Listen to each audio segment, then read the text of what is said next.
ایک بندہ نافرما ہے حمد سرا تیرا، گو سب سے مقدم ہے حق تیرا ادا کرنا، بندے سے مگر ہوگا حق کیسے ادا تیرا۔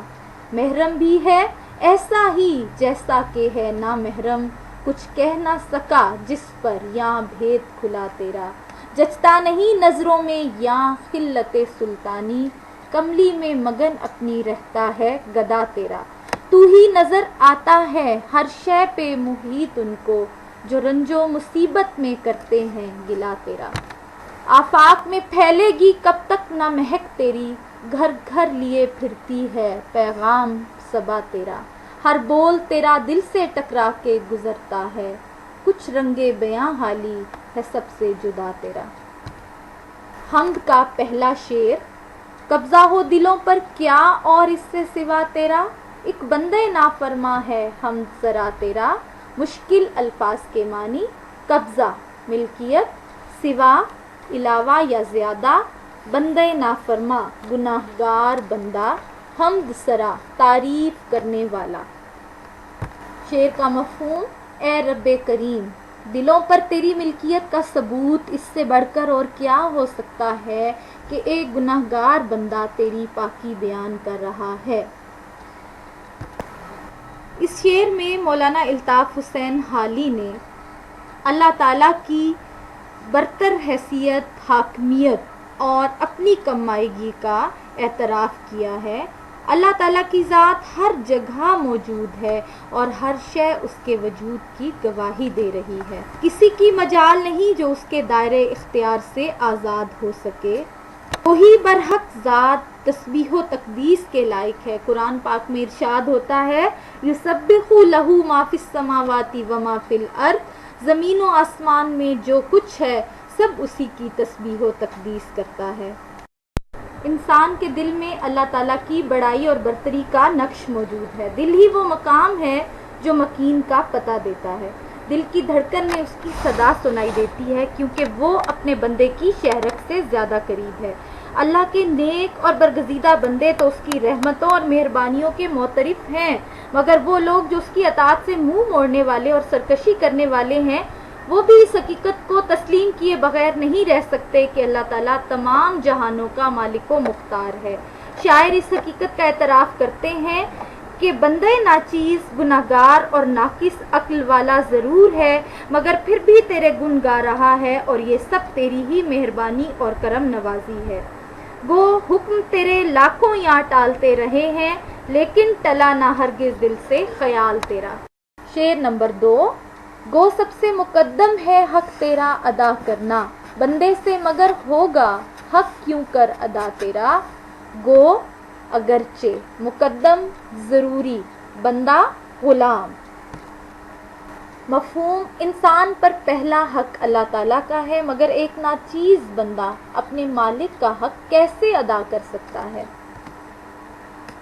اللہ تعالیٰ اپنی ذات، صفات اور افعال میں بے مثال و یکتا ہے۔ اس کی عظمت، وسعت اور قدرت کا احاطہ انسان کی طاقت سے باہر ہے۔ ایک قطرہ سمندر کی وسعت اور ذرہ صحرا کے پھیلاؤ سے بالکل ناآشنا ہے۔ انسان جو اپنے مالک کا ادنا غلام ہے، وہ بھلا اس کی بندگی کا کامل حق کیسے ادا کر سکتا ہے؟ اللہ تعالیٰ ہم سب کا خالق و مالک ہے۔ اس نے اس کائنات کو ہمارے لیے مسخر کر دیا، ہمیں بے شمار نعمتوں سے نوازا۔ اس نے ہمیں تمام مادی اور روحانی وسائل عطا کیے، دیکھنے کے لیے آنکھیں، سننے کے لیے کان، بولنے کے لیے زبان اور عقل و فراست کی دولت سے نوازا۔ اس مہربان کی بے شمار نعمتوں کا حق ہم بھلا کیسے ادا کر سکتے ہیں؟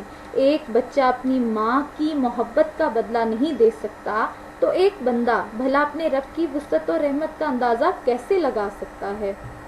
قرآن پاک میں ارشاد ہوتا ہے وَإِن تَعُدُّوا نِعْمَتَ اللَّهِ لَا تُحْصُوهَا، اور تم اپنے رب کی نعمتوں کا شمار نہیں کر سکتے۔ سرور دو عالم صلی اللہ علیہ وآلہ وسلم کا ارشاد مبارک ہے، اللہ کا حق بندوں پر یہ ہے کہ وہ اس کی بندگی کریں اور کسی غیر کو اس کا ساجی نہ بنائیں۔ شعر نمبر 3۔ محرم بھی ہے ایسا ہی جیسا کہ ہے نا محرم، کچھ کہہ نہ سکا جس پر یہاں بھید کھلا تیرا۔ مشکل الفاظ کے معنی: محرم جاننے والا، مراد اللہ کے مقبول بندے، اللہ تعالیٰ کے چنیدہ منتخب بندے، خاص بندے۔ نامحرم، نہ جاننے والے، مراد عام لوگ، یعنی جو اللہ کو مانتے تو ہیں مگر جانتے نہیں، یا اس دنیا، فانی دنیا۔ بھید، راز، مفہوم: جس پر اللہ تعالیٰ کی معرفت کا راز کھل جاتا ہے وہ کچھ نہ بتا سکنے کی وجہ سے نہ جاننے والوں جیسا ہو جاتا ہے۔ اس شعر کی تشریح: اس شعر میں مولانا حالی نے سادہ لفظوں میں ایک بہت بڑی حقیقت واضح کی ہے۔ اللہ کی ذات، صفات اور افعال کو سمجھنا انسان کی عقل سے بالا تر ہے۔ اس رب کریم کی لامحدود حکمتوں کو سمجھنا آسان بات نہیں۔ ہم وہ جس کو چاہے اپنا علم اور بھید دے دیتا ہے، اس بھید کو وہ اعلیٰ ظرف دل پر اتارتا ہے جو اس کے راز کی حفاظت کر سکے اور دنیا میں اس کا چرچا نہ کرتا پھرے، کیونکہ مولانا روم کا فرمان ہے، اللہ کی زبان خاموشی ہے اور دنیا کی سب زبانیں ترجمے کی حیثیت رکھتی ہیں۔ اللہ تعالیٰ جب اپنے بعض خاص بندوں کو اپنی معرفت اور چھپے ہوئے راز بتا دیتا ہے تو وہ لوگ علم و آگہی کے اس مقام پر پہنچ جاتے ہیں جہاں وہ عام لوگوں کو اپنے مشاہدات میں شریک نہیں کر سکتے۔ جو اللہ کی ذات کے پوشیدہ اسرار جان لیتا ہے وہ جانتے بوجھتے خاموش ہو جاتا ہے، کیونکہ اللہ کی ذات اور اس کی لامحدود وسعتوں کا احاطہ لفظوں میں نہیں ہو سکتا۔ جو جانتے ہیں وہ بولتے نہیں، اور جو بولتے ہیں وہ جانتے نہیں۔ ہم نے بہت غور کیا راز جہاں پر، حکمت نہ کھلی کوئی مشیت کے علاوہ۔ آج کے لیکچر میں ہم نے حمد کے پہلے 3 اشعار کی تشریح پڑھی۔ آپ اس تشریح کو دھیان سے سنیں، سمجھیں اور پھر یاد کرنے کی کوشش کریں۔ اللہ تعالی ہم سب کا حامی و ناصر رہے۔ اس کے ساتھ ہی آپ سب سے اجازت، اللہ حافظ۔